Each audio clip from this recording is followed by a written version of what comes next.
आपसे कि मैं बिल्कुल घड़ी देख के चल रहा था।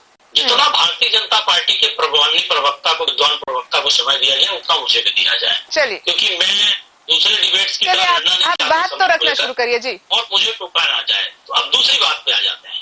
देखिए, मैं आपके विद्वान पत्रकार रवि प्रकाश जी को सुन रहा था। मैं नहीं समझ पा रहा हूँ कि कितनी सरल सी बात रविंद्र चौबे ने और माननीय भूपेश बघेल जी ने कही और उसको लेकर इस तरह की बातें आई कि ये गुफा है। मैं थोड़ा सा उनसे इत्तेफाक नहीं रखता, बहुत विद्वान पत्रकार है। देखिए, रविंद्र चौबे जी ने सीधी सी बात की कि जो केंद्र सरकार की पॉलिसी है वो केंद्र में किसी की भी सरकार रहे, मोदी जी अपने घर से नहीं देते ना, भूपेश जी अपने घर से देते। बात सिद्धांतों और एक इच्छा शक्ति की है।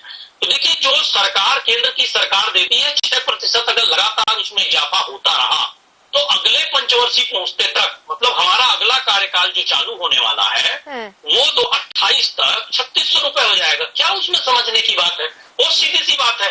6% आप जोड़ते जाइए तो अपने आप 3600 का आंकड़ा पहुंच जाता है। दूसरी बात पे मैं आऊंगा, माननीय मुख्यमंत्री भूपेश बघेल जी का जिक्र कर रहे थे निश्चय वाजपेयी जी। मुख्यमंत्री जी ने कहा कि 24 में 2800 हो जाएगा, 2640 अभी है, 6% जोड़िए 2800 हो जाएगा। मुझे तो कहीं कोई ऐसा समझ में नहीं आ रहा। तो गणित का मैं समझता हूँ छोटा सा भी विद्यार्थी समझ सकता है। दूसरी बात, देखिए, किसानों को स्वामीनाथन आयोग ने जो रिपोर्ट दी, भारतीय जनता पार्टी की केंद्र में बैठी सरकार ने जो वादा किया अपने घोषणा पत्र में, किसानों की आय दोगुनी कर देंगे। ये इच्छा शक्ति एक राज्य की सरकार जिसके आय के साधन सीमित हैं, वो वादा करती है और वादे को पहले साल, चुनावी वर्ष का इंतजार नहीं करती, पहले साल पूरा करके दिखाती है। वो इच्छा शक्ति भारतीय जनता पार्टी के पास नहीं है।